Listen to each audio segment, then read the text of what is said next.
Hello and welcome to Radiant Academy. मैं अमूल चेपे आप सभी का स्वागत करता हूं रेडिएंट एकेडमी के इस नए एडिटोरियल एनालिसिस में। आज हम प्राइम मिनिस्टर की यूनाइटेड स्टेट्स की जो विजिट हुई है उस पर एक एडिटोरियल आया है तो उसको एनालाइज करेंगे, लेकिन उससे पहले 10 नए वर्ड्स देखेंगे। क्लोज टेस्ट आपको एक अटेम्प्ट करनी है, वो भी यहाँ लाई है आपके लिए। और एक अच्छी बात, कल का जो पैराजंबल हमने लिया था उसका आंसर भी आज लेके आया हूँ, तो उसको क्रॉस चेक कर लेना। और एक नया पैराजंबल आज आपके लिए फिर से यहाँ पे लेकर आया हूँ।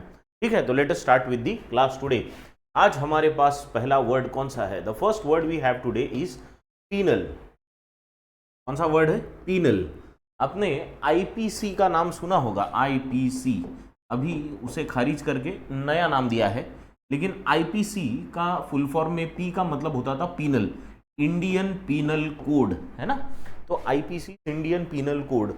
अब पीनल कोड, ये आईपीसी का फुल फॉर्म, या उसको हिंदी में क्या कहते थे? उसको कहते थे भारतीय दंड संहिता। तो पीनल का मतलब होता है दंड देना। दंड देना यानी पीनलाइज करना, ये उसका वर्ब फॉर्म हो गया, पीनलाइज, है ना। तो वो दंड देना हो गया। पीनल ये एडजेक्टिव की तरह है ना। तो एडजेक्टिव क्या होगा इसका? दंडात्मक कार्रवाई करना किसी पे अगर एक्शन ली गई तो हम उसको कहेंगे पीनल एक्शन। पीनल एक्शन मतलब दंडात्मक कार्रवाई, दंड देना किसी को, उस हिसाब से अगर कार्रवाई की गई हो तो उसे पीनल कहेंगे। तो आपने पेनल्टी ये वर्ड सुना होगा, पेनल्टी, है ना। तो वो पीनल से ही बना है। पेनल्टी मतलब क्या? किसी को दंड देना। आप फुटबॉल खेल रहे हो, फुटबॉल में गलती से आपने किसी दूसरे प्लेयर को पैर मार दिया, जानबूझकर मारा, अगर रेफरी को ऐसा लगा तो वो दूसरी टीम को पेनल्टी देता है, मतलब आपको उसने दंड किया, दंड दिया। ठीक है, तो उसने आपको उसके लिए उसने दूसरी साइड को फिर कुछ तो भी अवार्ड दिया और आपको दंड दिया, तो वो उसी से वर्ड बना है पेनल्टी, राइट। तो penalty comes from the word penal. Penalise ये वर्ड कहाँ से आता है? पीनल से आता है। नाम मीनिंग क्या है इसका? दंडात्मक कार्रवाई या दंडात्मक बेसिकली। अभी आईपीसी जो है इसमें भी इंडियन पीनल कोड में पीनल ये वर्ड है ही, लेकिन अभी आईपीसी की जगह नया नाम क्या आया है? अभी उसको कहते हैं बीएनएस यानी भारतीय न्याय संहिता। तो पीनल यानी दंड के जगह अभी सरकार ने उसमें न्याय ये वर्ड डाल दिया है कि हम जो अब कार्रवाई करेंगे वो दंड देने के हिसाब से नहीं रहेगी, अब वो न्याय देने के हिसाब से रहेगी। ये एक छोटा सा चेंज उसमें आया है। ठीक है, चलो सेंटेंस देखेंगे अभी इसका। Sentence, the country's penal system focuses more on punishment than rehabilitation. इस देश की जो पीनल सिस्टम है यानी दंड देने की जो सिस्टम है, न्यायिक सिस्टम है, इस केस में वो पनिशमेंट देने पे ज़्यादा फोकस करती है इंस्टेड ऑफ रिहेबिलिटेशन। हमारा फोकस क्या होना चाहिए जुडिशियल सिस्टम में कि अगर किसी ने गुनाह किया है उसे दंड देना। अगर यही फोकस रहेगा तो सोसाइटी सुधरेगी कैसे? सोसाइटी सुधरने के लिए जिस व्यक्ति से गुनाह हुआ है उस व्यक्ति में सुधार हो, ये मुख्य कोशिश होनी चाहिए। तो अभी जो नई सिस्टम आई है उसका नाम ही भारतीय न्याय संहिता है। तो अब दंड देने के हिसाब से नहीं, अगले व्यक्ति को न्याय देने के हिसाब से वो सिस्टम बनी है। ठीक है, पीनल सिस्टम का मतलब समझ गया? किसी को पीनलाइज करना, दंड देना। मीनिंग क्या होगा इसका? रिलेटिंग टू, यूज्ड फॉर और prescribing the punishment of offenders under the legal system. किसी भी लीगल सिस्टम में ऑफेंडर्स यानी जिनके हाथों से गुनाह हुआ है उनको पनिशमेंट देने की सिस्टम को पीनल सिस्टम कहते हैं हम लोग, या पीनल एडजेक्टिव यूज करते हैं। सिनोनिम्स क्या होंगे इसके? Punitive, punitive comes from the word punishment. ठीक है, करेक्टिव मेजर, मेजर नहीं है, करेक्टिव यानी जैसे मैंने पहले कहा किसी को दंड देना यही सिर्फ ऑब्जेक्टिव नहीं होता, वो व्यक्ति उससे सुधरे, ये होता है। जैसे अगर आप क्लास में, जैसे मैंने कहा है कि 10 वर्ड्स में से किसी एक वर्ड का अगर आप सेंटेंस का आंसर यहाँ नहीं देते, क्लास में आपको क्या करना पड़ेगा? सारे 10 वर्ड्स के 10 नए सेंटेंसेस बनाने पड़ेंगे। तो वो आपको दंड देने के लिए नहीं किया गया है, वो किस लिए किया है? आपको पीनलाइज करने के लिए किया गया क्या? नहीं, it is so that you improve on your regularity, you make sure that you attend the class daily, make sentences of the words given to you, right? या डिसिप्लिनरी, आप में एक डिसिप्लिन आए, इसका एक प्रयास होता है। एंटोनिम्स क्या होंगे इसके? रिवॉर्ड करना, किसी को पनिश करने का एंटोनिम क्या होगा? रिवॉर्ड करना, है ना। एक्सोनरेटिव यानी किसी को छोड़ देना, लिबरेट कर देना, जाओ नहीं आपको कुछ नहीं होगा, जाओ, छोड़ दिया, माफ किया। फॉरगिविंग यानी माफ कर देना, ठीक है। Clear. Penal word comes from the word penalty, penalize, दंड इसका मतलब है, दंडात्मक कार्रवाई। चलो next word we have is consonance. Consonance, एक हमने एक वर्ड देखा था कुछ ही दिन पहले जो यहाँ दिया था रेजोनेंस। रेजोनेंस मतलब दो व्यक्तियों की या दो लोगों की या दो सिचुएशंस की जब फ्रीक्वेंसी मैच हो, है ना, तो हम उसे कहते हैं रेजोनेंस है दोनों में।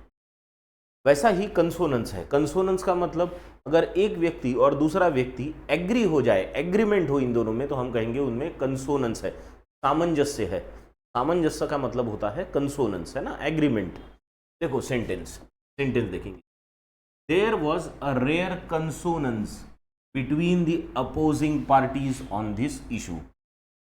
है, हमारी जो पॉलिटिकल पार्टीज है ये भले ही सारे मुद्दों पे लड़ती रहे, पर जब सैलरी बढ़ाने की बात आती है तो सारी की सारी पॉलिटिकल पार्टीज में कंसोनेंस हो जाता है कि नहीं सैलरी तो बढ़नी चाहिए, है ना, तो दैट इज कंसोनेंस।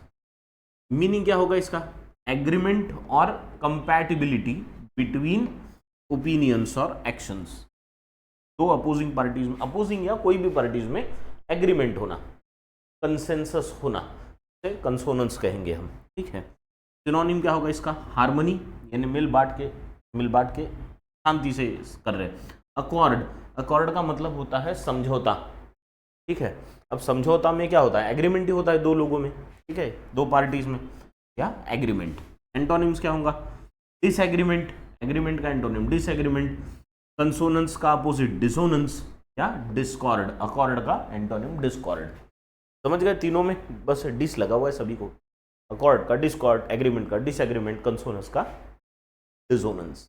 क्लियर? चलिए अगले वर्ड पे चलो। The next word we have is enormity. Enormity का मतलब होता है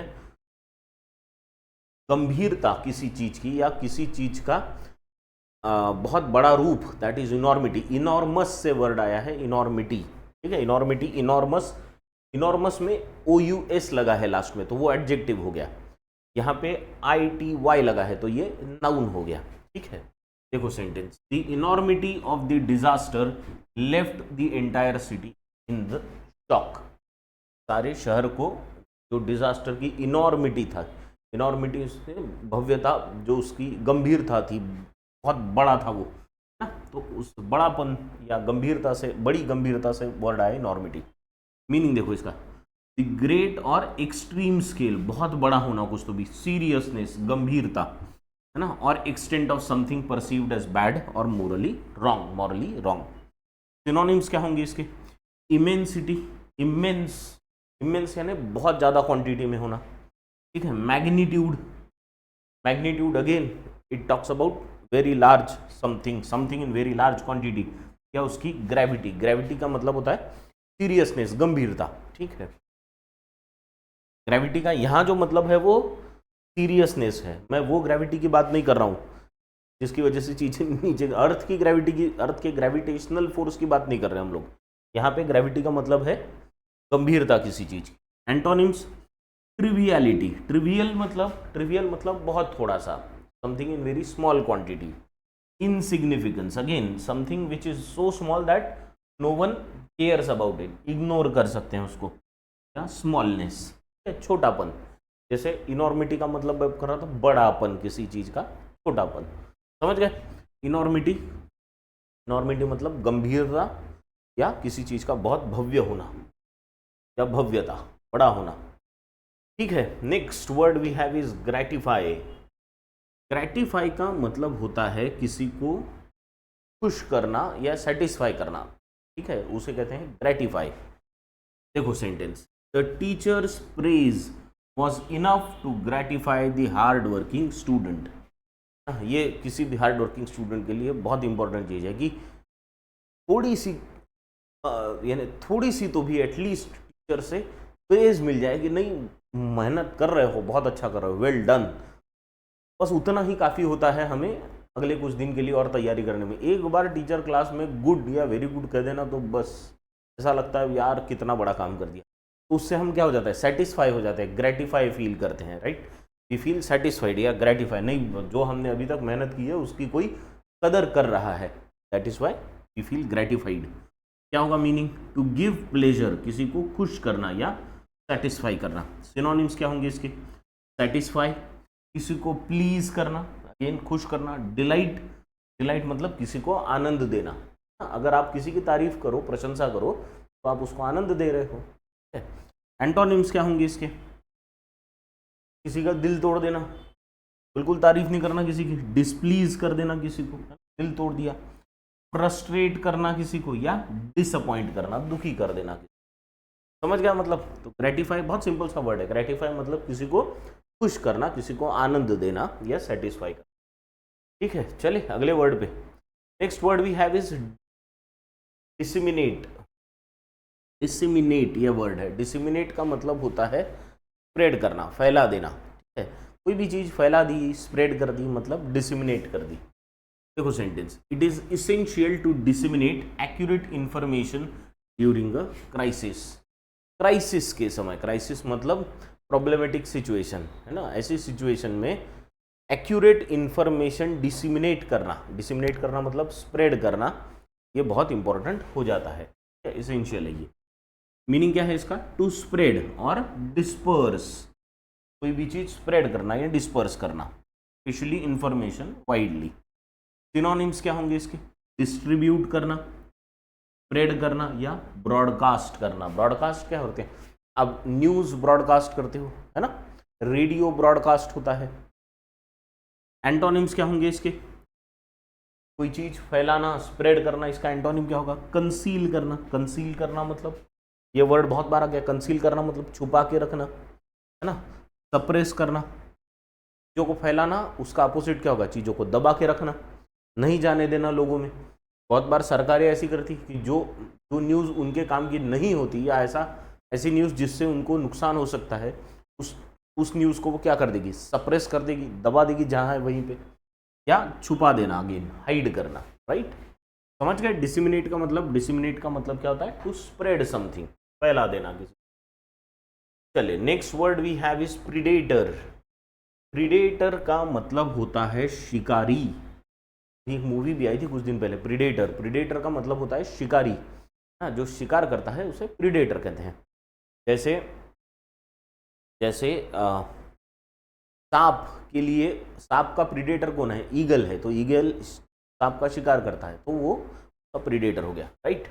देखो sentence, the lion is a fearsome predator at the top of the food chain.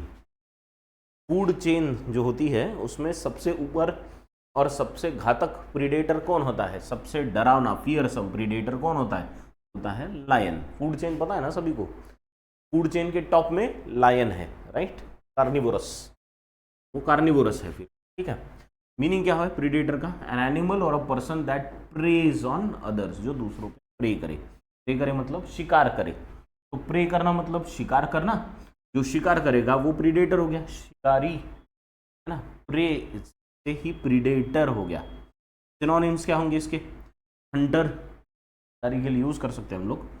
Aggressor, aggressor मतलब जो एग्रेशन दिखाए, जो आक्रामकता दिखाए, या अटैकर, जो अटैक करे। एंटोनिम्स बहुत दूर के रिश्तेदार है, लेकिन ये वर्ड्स हाँ बहुत पास के सिनोनिम्स नहीं है, बहुत दूर के सिनोनिम्स है। एंटोनिम्स, शिकारी खुद शिकार हो गया, तो शिकार इज एंटोनिम या विक्टिम।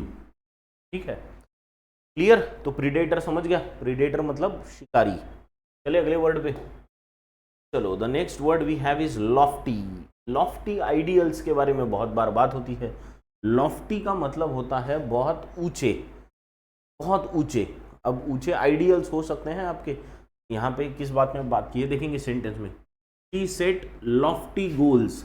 लॉफ्टी मतलब उसने बहुत ऊंचे गोल्स रखे अपने लिए, for herself aiming to make global impact. उसने सोचा कि नहीं, इम्पैक्ट लाना है तो ग्लोबल लाएंगे, दुनिया भर में अपना नाम होगा। बहुत ऊंचे गोल्स रखे उसने खुद के लिए। मीनिंग क्या होगा इसका, of imposing height elevated in character, noble और सुपीरियर, कुछ समथिंग दैट इज एलिवेटेड और इम्पोजिंग हाइट, यानी ऊंचा, लॉफ्टी। सिनोनिम्स क्या होंगे इसके? एलिवेटेड, हाई या ग्रैंड। ग्रैंड यानी बहुत बड़ा, भव्य, ठीक। बाकी एलिवेटेड का मतलब ऊपर की हाइट पे, हाई तो आपको पता ही है। एंटोनिम्स क्या होंगे फिर? हाई का एंटोनिम क्या होगा? लो, ठीक है, लो या हम्बल। हम्बल यानी जो हम्बल का मतलब क्या होता है? मॉडेस्ट, जो बहुत मॉडेस्ट है, उसको हिंदी में वर्ड नहीं मिल रहा मुझे, क्या नाम, याद नहीं आ रहा है। जो जो एकदम जमीन से जुड़ा हुआ है ना, एकदम खुद को नीचे समझता है, बहुत ज़्यादा उसमें बहुत ऊंची सोच नहीं होती, सिंपल सोच वाला व्यक्ति। नीची सोच नहीं कह रहा हूँ मैं, सिंपल सोच या सिंपल रहने वाला व्यक्ति को हम हम्बल कहेंगे। जो बहुत सादगी से रहे उसे हम हम्बल कहेंगे। कुछ लोग बहुत ऊंचा रहना पसंद करेंगे, हम्बल मतलब सादगी से रहने वाले। हम्बल, मॉडेस्ट, दोनों वर्ड्स मोर और लेस सेम है। समझ गए? लॉफ्टी समझ गया? लॉफ्टी मतलब बहुत ऊंचा। नेक्स्ट वर्ड पे जाएंगे। Next word we have summons. Summons का मतलब होता है बुलावा, जो कोर्ट की तरफ से भेजा जाए पर्टिकुलरली, उसे समन्स कहते हैं। ये कोर्ट ने अगर आपको बुला लिया तो उसको समन्स कहेंगे, ठीक है। देखो sentence, he received a summons to appear in court next week. Next week court में आने का उसे समन्स आया, मतलब बुलावा आया। मीनिंग क्या होगा इसका? An order to appear before a जज और अ मैजिस्ट्रेट और द रिट। रिट मतलब अ डॉक्यूमेंट और एक लेटर समझ लो। इस केस में writ containing such an order, है ना, एक ऐसा ऑर्डर कोर्ट से निकला कि जिसमें बोला है इसको कोर्ट में हाजिर होने को बोलो कल, तो वो जो होता है उसे कहते हैं समन्स। तो समन्स ये एक डॉक्यूमेंट को भी कहते हैं जिसमें बुलावा भेजा गया है, या अगर आपको बुलाया गया है तो उस एक्शन को भी समन्स कहते हैं, दोनों, ठीक है। सिनोनिम्स क्या होंगे इसके? साइटेशन, जिसमें वो साइट किया है, सब्योना या कॉल, यानी दोनों का मतलब क्या है? बुलावा बेसिकली। एंटोनिम्स क्या होंगे इसके? डिसमिस कर देना, डिसमिसल, रिजेक्शन या डिस्चार्ज, किसी को छोड़ देना। समझ गए? समन्स का मतलब, समन्स यानी कोर्ट की तरफ से पर्टिकुलरली आया हुआ बुलावा, हाजिर होने के लिए जो कहा जाता है कोर्ट की तरफ से, उसे समन्स कहते हैं। Next word we have is enlightened. Enlightened, enlightened का वैसे तो मतलब होता है, बहुत सारे मतलब है एनलाइटेंड के, पर एनलाइटेंड मतलब जिसे ज्ञान की प्राप्ति हो चुकी है उसे हम एनलाइटेंड कहते हैं, है ना। अब आप भी एनलाइटेंड हो सकते हो, पूरी ज्ञान की प्राप्ति मतलब इन द सेंस आप जागरूक भी हो गए 4 चीज़ों के बारे में, तो भी आप एनलाइटेंड हो, ठीक है। तो एनलाइटेंड होना मतलब जागरूक होना, या ऐसा व्यक्ति जिसे ज्ञान की प्राप्ति हो गई है। अब देखेंगे सेंटेंस में किस तरीके से यूज़ किया है। The new policy reflects an enlightened approach to the criminal justice reform. Criminal justice reform में एक एनलाइटेंड अप्रोच आया है।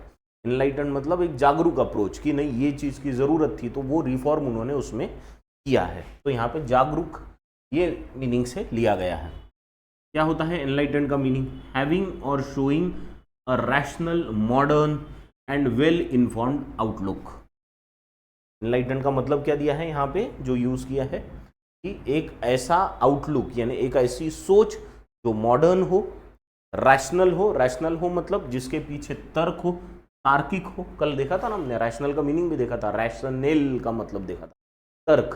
तो यहाँ पे तार्किक ऐसा बोला गया है, मॉडर्न हो, तार्किक हो और वेल इन्फॉर्म्ड है ये, यानी जागरूकता से भरा हुआ हो, जानकारी हो उसमें, तो उसे कहेंगे एनलाइटेंड। अगर आप खुद मॉडर्न हो, तर्क यूज़ करते हो और आपके पास अच्छी इन्फॉर्मेशन है, तो आप खुद एनलाइटेंड हो। समझ गए?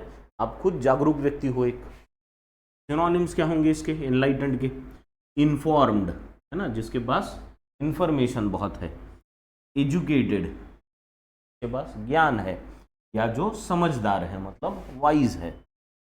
एंटोनिम्स क्या होंगे इसके? इग्नोरेंट। इग्नोरेंट, इग्नोरेंट में कुछ लेना देना नहीं किसी चीज़ से, कुछ पता नहीं है, चलने दो जैसा चल रहा है, इग्नोरेंट। अनइन्फॉर्म्ड, जिसको इन्फॉर्मेशन नहीं है, या नैरो माइंडेड। नैरो माइंडेड मतलब संकुचित सोच वाला ना। बहुत सारे लोगों ना बहुत संकुचित सोच होती है, छोटी सोच, संकुचित सोच होती है, उसे नैरो माइंडेड कहते हैं। दूसरी तरफ कौन से व्यक्ति होते हैं जिसकी सोच जो ज़्यादा जागरूक है, एनलाइटेंड है। ठीक, समझ गए एनलाइटेंड मतलब। चले अगली वर्ड पे। अगला word we have is doctrine. Last word है आज का डॉक्ट्राइन। डॉक्ट्राइन का मतलब होता है कि रिलीजियस संस्था द्वारा दिया गया या किसी पॉलिटिकल पार्टी द्वारा दिया गया सिद्धांत होता है बेसिक, है ना। तो सिद्धांत को हम लोग डॉक्ट्राइन कहते हैं। कोई भी सिद्धांत देखो, जैसे सेंटेंस में द कंपनीज बिजनेस डॉक्ट्राइन, यानी कंपनी का जो बिजनेस करने का सिद्धांत था, जो उनकी पॉलिसी थी, इस केस में डॉक्ट्राइन का मतलब होता है policy. It focused on customer satisfaction and integrity. तो उनकी मेन पॉलिसी ही यही थी, मेन पॉलिसी ये थी, उनका सिद्धांत ये था। उन्होंने जो लिख के रखा था अपनी दीवार पे वो यही था कि अपने कस्टमर सेटिस्फैक्शन और इंटीग्रिटी, ये दो चीज पे बस ध्यान देना है, फोकस करना है। मीनिंग क्या है? अ बिलीफ और अ सेट ऑफ बिलीफ्स, है ना, held and taught by a religious organisation, political party और अदर ग्रुप्स। एक सोच होती है, एक विचार होता है, एक सिद्धांत होता है जो खुद भी पाला जाता है और जिसका खुद पालन किया जाता है और दूसरों को भी वो बताया जाता है, उसे हम डॉक्ट्राइन कहेंगे। सिनोनिम्स क्या होंगे इसके? बिलीफ यानी एक विचार, सोच, विश्वास जिस पे हम कर सके, या टीचिंग जो लोगों को सिखाई जा सके, या डॉगमा एक सिद्धांत। एंटोनिम्स क्या होंगे इसके? एंटोनिम, है ना, ये एक फिक्स्ड चीज होती है, पॉलिसी होती है। इसका एंटोनिम है हियर से। हियर से मतलब इधर उधर से सुनी हुई बातें। अब हम किस पे विश्वास करना चाहिए? इधर उधर से सुनी हुई बातों पे विश्वास करेंगे? बिल्कुल नहीं। डिसबिलीफ, अविश्वास या रिजेक्शन, ऐसी चीज जिसे नकारा जा चुका हो उसे कहेंगे रिजेक्टेड थिंग। समझ गए? फिर डॉक्ट्राइन का मतलब क्या होगा? सिद्धांत। क्लियर? यहां तक क्लियर है? चलो अब क्या करेंगे? अब इन्हीं 10 वर्ड्स पे आपके लिए एक क्लोज टेस्ट लाई है। आपको क्या करना है? इस क्लोज टेस्ट का स्क्रीनशॉट ले लो, इसके आंसर्स आपको कमेंट बॉक्स में देने हैं, ठीक है।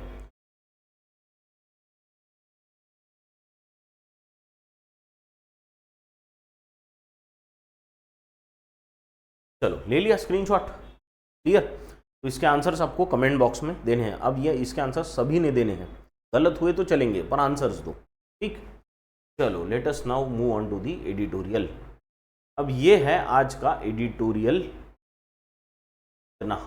आई hope you all can see it properly. आखिरी जो वर्ड यहाँ मिस हो रहा है वो है ओवरकम, ठीक। तो पहले क्या करो, इसको पढ़ लो, then we will discuss it, read it.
चलो पढ़ लिया।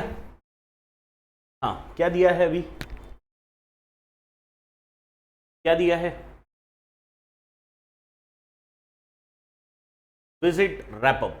विजिट रैपअप मतलब विजिट खत्म हो गई अभी, उसको रैपअप कर दिया, खत्म हो गई। On PM Modi's US visit, announcements, जो अनाउंसमेंट की गई उस विजिट में क्या है? Prime minister Narendra Modi's 3-day visit to the US was marked by high level meetings that had 3-part focus. हमारे प्रधानमंत्री यूएस में गए थे, उसमें उसका जो फोकस था वो 3 पार्ट्स पे था। कौन से 3 parts? He spent 1 day at quad.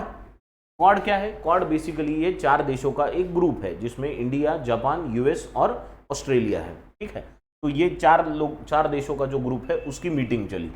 And in bilateral meetings with the US president जो Biden,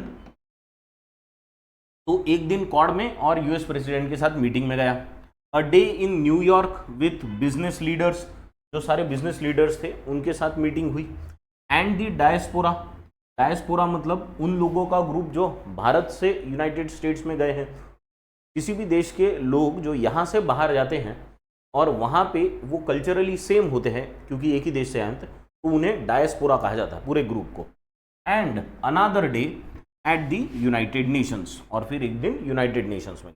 and in bilateral meetings, और भी कुछ बायलैटरल मीटिंग्स हुई जिसमें व्लादिमीर ज़ेलेंस्की जो है, व्लादिमीर ज़ेलेंस्की यूक्रेन के प्रेसिडेंट, उनके साथ भी उनकी मीटिंग हुई। The Quad summit delayed due to political cycles in the 4 member countries was more substantive than expected for a farewell meeting. Mr. Biden and Japan's Fumio Kishida will soon demit office. Quad की जो summit थी वो political cycles थी क्योंकि elections थे India में, बाकी भी कंट्रीज में कुछ ना कुछ इश्यूज थे और इसीलिए उसको थोड़ा पोस्टपोन किया गया था। But still it was very substantive. Substantive मतलब बहुत इलेबोरेट थी, लॉन्ग रही और बहुत डिटेल लेवल में इसमें चर्चा हुई क्योंकि ये फेयरवेल मीटिंग थी। वो होने के बावजूद इसका है ना, for a farewell meeting. Farewell meeting क्यों थी ये? क्योंकि अगले साल भारत में क्वाड होने वाला है ना, पर ये 2 लोग नहीं रहेंगे। कौन? मिस्टर बाइडन नहीं रहेंगे क्योंकि अभी इलेक्शन हो रहा है यूनाइटेड स्टेट्स में, इसी साल इलेक्शन है, तो वहाँ पे एक तो कमला हैरिस जीत के आएगी या डोनाल्ड ट्रंप जीत के आएंगे, तो इन दोनों में से कोई तो भी एक होगा। और जापान में फूमियो किशिदा ने भी कहा है कि वो ऑफिस छोड़ने वाले हैं, यानी अब वो प्राइम मिनिस्टर नहीं रहना चाहते जापान के। The joint statement was noted for its sharp language on Chinese aggression in the South China Sea as well as on Russia's invasion of Ukraine, where the leaders upheld the UN Charter on Sovereignty and Territorial Integrity. तो जब कोई quad meeting होती है या कोई भी group की meeting होती है तो एक जॉइंट स्टेटमेंट निकलता है। वो उस जॉइंट स्टेटमेंट को अगर ध्यान से पढ़ा जाए तो उसमें एक शार्प लैंग्वेज दिखेगी, यानी तीखी बात कही गई है कि चाइना का एग्रेशन अभी एक्सेप्टेबल नहीं है, या चाइना के एग्रेशन पे बहुत तीखा कटाक्ष किया गया है, या तीखी बात की गई है ना। शार्प लैंग्वेज यूज की गई है, ध्यान रखना। किस पे? चाइनीज एग्रेशन पे, क्योंकि चाइना बहुत एग्रेसिवली साउथ चाइना सी में अपना प्रभुत्व बढ़ाने की कोशिश कर रहा है। As well as on Russia, और तीखी लैंग्वेज किस पे थी? Russia's invasion of Ukraine, Russia ने जो यूक्रेन का हिस्सा कब्जाया है उस पे।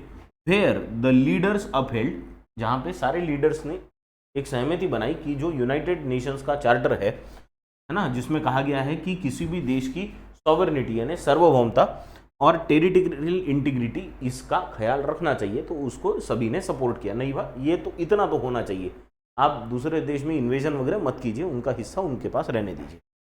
The announcement of initiatives aimed at countering Chinese actions will no doubt raise Beijing's ire. Ire का मतलब हम लोग देख चुके हैं, आयर मतलब गुस्सा। तो ये क्वाड की मीटिंग में जो इनिशिएटिव्स को अनाउंस किया गया, तो उन इनिशिएटिव्स में बहुत सारी चीज़ें ऐसी थी जो चाइना को काउंटर करने के लिए रखी थी, इसलिए चाइना को गुस्सा आएगा। कौन सी इनिशिएटिव्स है? Quad at sea ship observer mission. एक मिशन का नाम क्या है? Quad at sea ship observer mission. इसकी अनाउंसमेंट की गई फॉर 2025 मैंने अगले साल।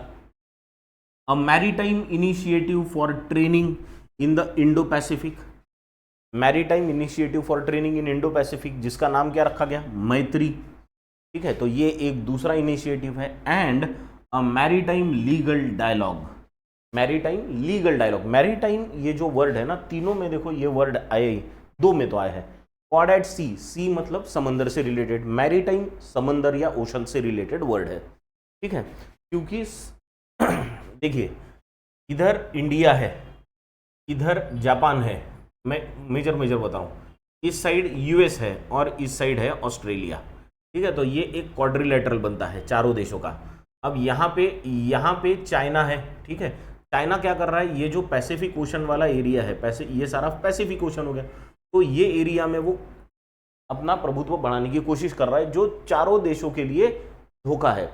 और इसीलिए ये चारों देश इकट्ठा आके अलग अलग मिशंस प्लान कर रहे हैं। जैसे एक मिशन हो गया क्वाड एट सी, समंदर से रिलेटेड है ना, दूसरा है मैत्री जो मैरीटाइम है, अगेन समंदर से रिलेटेड, और तीसरा भी मैरीटाइम लीगल डायलॉग है, यानी लीगल जो चीजें हैं उसके बारे में चर्चा होनी चाहिए। To support rule based orders, कि जो रूल्स है वो फॉलो करके जिनको जो करना है करो, लेकिन नियमों को तोड़ के, इंटरनेशनल जो वाटर्स होते हैं उसके कुछ नियम है और वो नियमों का पालन होना चाहिए। इंटरनेशनल वाटर्स यानी जो किसी भी कंट्री की सीमा के अंदर नहीं आते वो। However India's hesitation in joining other quad militaries in contested waters in the Pacific ocean remains, and India's presidency of the quad next year will show whether those are overcome। यहां तक इन तीन mission तक तो ठीक है, लेकिन जो चौथा विषय है जिसमें इंडिया थोड़ा सा हेजिटेंट है, हेजिटेशन है, हमको थोड़ा सा जाए कि नहीं जाए इसके बारे में इंडिया सोच रहा है, कौन से है वो अदर इश्यूज है जिसमें क्वाड की मिलिट्री यानी चारों देशों की मिलिट्री साथ में एंगेज हो रही है। वो कहां पे, कंटेस्टेड वाटर्स में, ऐसी जगह जहां पे इंडिया का एक्चुअली कुछ लेना देना है नहीं, पर उसमें यूएस इन्वॉल्व है, कहीं जापान इन्वॉल्व है, कहीं पे ऑस्ट्रेलिया इन्वॉल्व है। तो भारत क्या कह रहा है कि देखो चाइना से रिलेटेड जो इश्यू है वो हमारे चारों के लिए है, उस पर फोकस करते ना, तुम्हारे आपसी अगर किसी के साथ झगड़े हैं तो उसमें हमको इन्वॉल्व मत करो। तो इसके लिए हम उसमें थोड़ा सा हेजिटेंट है। ठीक है, और इसमें हमारा रुख एक्चुअली क्या है, वो जब अगले साल 2025 में भारत अपनी प्रेसिडेंसी लेगा, है ना, अगले साल के प्रेसिडेंट हम रहेंगे, तो भारत में 2025 का इसका समिट होने वाला है, तो तब इसमें हम कितना इसको ओवरकम कर पाते हैं ये देखना पड़ेगा। ठीक है, यहां तक समझ गए। चलो now let us move on to the second part. तो अब ये सेकेंड पार्ट है, go through it and then we will discuss it. पढ़ लो इसको पहले।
चलो ठीक, पढ़ लिया। हाँ, क्या दिया है अभी पार्ट में? Quad countries also committed to a cancer moonshot to fight cancer। तो क्वाड कंट्रीज ने क्या किया, एक और कमिटमेंट की कि कैंसर मूनशॉट नाम से कोई इनिशिएटिव शुरू किया जिससे कैंसर के अगेंस्ट फाइट होगी। An initiative that can draw lessons from the troubled Quad vaccine initiative. Quad vaccine initiative जो क्वाड ने लॉन्च किया था उससे एक लेसन ये ले सकते हैं। India and the US were able to announce progress on many strategic fronts including a military partnership for semiconductor fabrication and India acquiring Predator drones। तो इंडिया और यूएस इनके बीच में भी बायलैटरल जो चर्चा हुई उसमें भी कुछ इंपॉर्टेंट नतीजे उसके भी निकले हैं। जैसे क्या, एक मिलिट्री पार्टनरशिप हुई है, किसके लिए? सेमीकंडक्टर फैब्रिकेशन के लिए। सेमीकंडक्टर्स आज के समय पे सबसे इंपॉर्टेंट चीज उभर के आ रही है, तो इसका फैब्रिकेशन यानी मैन्युफैक्चरिंग समझ लो वो होने वाला है, इंडिया और यूएस की साझेदारी से होगा। दूसरा, इंडिया प्रीडेटर ड्रोन्स एक्वायर करेगा यूएस से। प्रीडेटर मतलब शिकारी ड्रोन्स जो अटैक करने के लिए काम में आते हैं, वो ड्रोन्स। हाउएवर द टाइज मतलब दोस्ती जो है, ये संबंध जो है, फेस्ड अनस्पोकन टेंशंस। थोड़े से अनस्पोकन टेंशंस भी है इंडिया और यूएस में। वो क्यों है? Over the lingering effect of the Pannu case. Lingering effect यानी वो खिंचा चला आ रहा है, धीरे धीरे चलते ही जा रहा है, रुक नहीं रहा है। किसका? पन्नू केस का। Including summons issued for NSA Ajit Doval in civil suit and a White House meeting with Sikh activist who have campaigned against India. तो एक इशू ये भी है। कौन सा इशू? पन्नू केस वाला, कि वो पन्नू को मारने की कोशिश की गई थी यूएस में, ऐसा आरोप है। और उसमें कहा गया था कि ये इंडिया की तरफ से ये कोशिश की गई है, और इसीलिए वहाँ के कोर्ट ने हमारे जो national security adviser Ajit Doval, उनके नाम का एक समन्स भी इशू कर दिया। ठीक है, अब इसकी वजह से अब इंडिया कर रहा है, हमारा कोई हाथ नहीं है इसमें, लेकिन यूएस की कोर्ट द्वारा भारत पे आरोप लगाया गया। इतना ही नहीं, वहाँ पे व्हाइट हाउस मतलब ये जो बाइडन जो पार्टी है या जो बाइडन की जो सरकार है, वो सरकार ऐसे सिख लोग जो इंडिया के अगेंस्ट कैंपेन कर रहे हैं उनके साथ वहाँ पे मीटिंग कर रही है, बराबर। तो ये दोगलापन है यूएस का, है ना। तो ये ऐसा नहीं होना चाहिए, पर वो कर रहे हैं, और इसकी वजह से थोड़े से टेंशन्स भी है दोनों में। डील्स वगैरह हमारी चल रही है, लेकिन ऐसे थोड़े टेंशन्स भी है। All before mister Modi's arrival. लेकिन ये सब कब हुआ? प्रधानमंत्री मोदी जाने से पहले, यानी शायद वो हमारे प्राइम मिनिस्टर को कुछ संदेशा देना चाहते थे। देखो, दोस्ती वोस्ती ठीक है, लेकिन ये दो चार इश्यूज है जिस पे ध्यान देना पड़ेगा, इसलिए जनरली सरकारें ऐसा करती है। The message from Washington appears to be that the Pannu case cannot be overlooked. यानी ये शायद एक मैसेज उनको देना था कि पन्नू की जो केस है हम उसको इग्नोर नहीं करेंगे, ठीक है, हम उस पर सीरियसली आगे बढ़ेंगे। This is what US wanted to tell India. Next, Mr. Modi's message at the UN was as well as in bilateral meetings with leaders including Ukrainian President Volodymyr Zelensky was watched closely given the recent moves hinting at India's involvement in a peace process। है ना, प्रधानमंत्री मोदी इन्होंने United Nations में भाषण दिया, वो भी, और इनकी बायलैटरल मीटिंग्स भी हुई, जिनमें से एक मीटिंग हुई व्लादिमीर ज़ेलेंस्की जो यूक्रेन के प्रेसिडेंट है उनके साथ। इसको भी लोगों ने बहुत ध्यान से देखा, क्योंकि अभी जब इससे पहले यानी यूएस में जाने से पहले भारत के प्रधानमंत्री यूक्रेन भी गए थे और उससे पहले रशिया भी गए थे, तो वहाँ पे जब गए थे तो ऐसा लग रहा था कि भारत एक रोल प्ले करना चाहता है मीडिएटर का, है ना, कि वो पीस प्रोसेस में, शांति प्रस्ताव में एक मीडिएशन करना चाहता है। तो उसके हिसाब से भारत क्या बोलता है, भारत के प्रधानमंत्री क्या बोलते हैं, इसलिए वो सारा क्लोजली वॉच किया गया। While Mr. Modi gave no further indication of such plan, his discussion with Mr. Zelensky centered around a possible second peace summit। भले ही हमारे प्रधानमंत्री ने जो वहाँ पे भाषण दिया उसमें इसका कोई हिंट नहीं मिला कि ये एक्चुअली कुछ करने भी वाले हैं उसमें या नहीं, पर जेलेंस्की के साथ जो उनकी ये मीटिंग हुई है यूएस में, उससे ये ज़रूर लग रहा है कि शायद भारत एक सेकंड पीस टॉक उनसे कराए, सेकंड पीस समिट कराए। पीस समिट पहले एक हो चुकी है, जिसमें पीस समिट ऐसी थी, शांति प्रस्ताव ऐसा था जिसमें दूसरी पार्टी को बुलाया नहीं, यानी बिना रशिया के पीस समिट करा ली। तो वैसा नहीं होगा शायद। पीस समिट अगर भारत इसमें एक रोल प्ले करता है तो यूक्रेन और रशिया दोनों आके बातचीत करने चाहिए। This is what India says. यानी हमारी तो मांग यही है कि दोनों आके जब बैठेंगे बातचीत करेंगे तभी समझौता होगा। अकेले से थोड़ी हो जाएगा समझौता, ताली एक हाथ से थोड़ी बजेगी। चलो ठीक है, तो this is the last part, just go through it quickly, पढ़ो इसको।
चलो पढ़ लिया लास्ट पार्ट, गुड। क्या है लास्ट पार्ट में? At a diaspora event. Diaspora event मैंने जैसे पहले कहा था, डायस्पोरा का मतलब होता है जो हमारे नागरिक, भारतीय नागरिक जो अभी यूनाइटेड स्टेट्स में है, उनका पूरा group, that is called diaspora. At a diaspora event mister Modi said India is now a strong voice of the global south.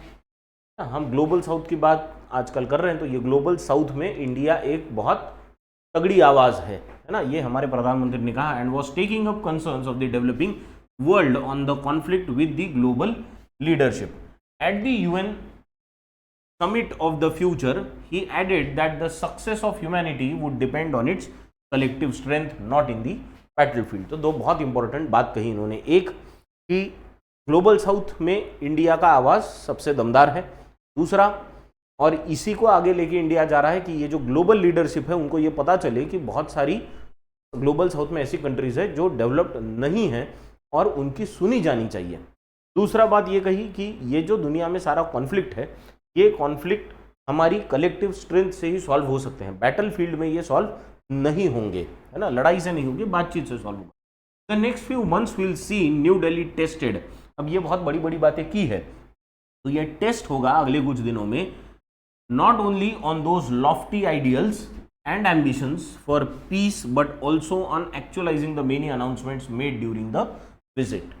तो आखिरी अभी अगले कुछ महीनों में ये देखना पड़ेगा कि ये जो बड़ी बड़ी बातें की गई है वो एक्चुअली प्रैक्टिकली संभव भी है या नहीं, या फिर जो अनाउंसमेंट्स हुई है वो कार्यान्वित होती है या नहीं, तो ये सारा भी देखने की बात है आगे। ठीक है, तो दिस वॉज द एडिटोरियल।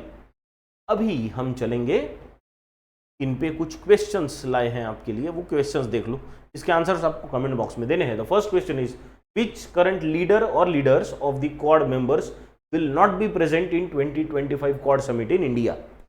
2025 के क्वाड समिट जो इंडिया में होने वाला है उसमें कौन नहीं रहेगा, तो इसका आंसर आपको देना है। दूसरा, which of the following issues does India feel hesitant in joining, है ना, इन ज्वाइनिंग नहीं और बी अ पार्ट, इशूज का पार्ट होने में, तो किसका कौन सा ऐसा पार्ट है जिसमें इंडिया थोड़ा सा हेजिटेंट फील करता है। तीसरा क्वेश्चन है, डायस्पोरा ये जो वर्ड है इसका सिनोनिम आपको बताना है, ठीक है, यानी नियरली सेम मीनिंग वाला वर्ड बताना है डायस्पोरा का। नेक्स्ट क्वेश्चन जो है वो है, which of these was an issue of concern for India before PM's visit that had effect on bilateral relations with US.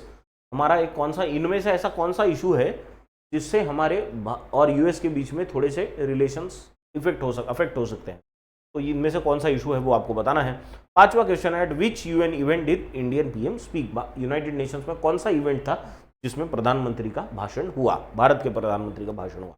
ठीक है, एंड फाइनली आपके लिए ये एक पैरा जंबल लाई है, इसका आंसर आपको कमेंट बॉक्स में देना है। ठीक है, और कल जो पैरा जंबल हुआ था, हमने जो लिया था, उसका आंसर BCDEAF ये उसका करेक्ट सीक्वेंस था।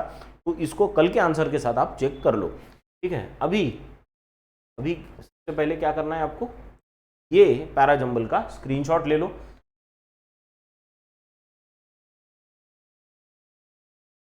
तो इस पैरा जंबल का आंसर मैं आपको कल की क्लास में दूंगा, हो सके तो उससे पहले आप कमेंट में इसका आंसर दे सकते हो।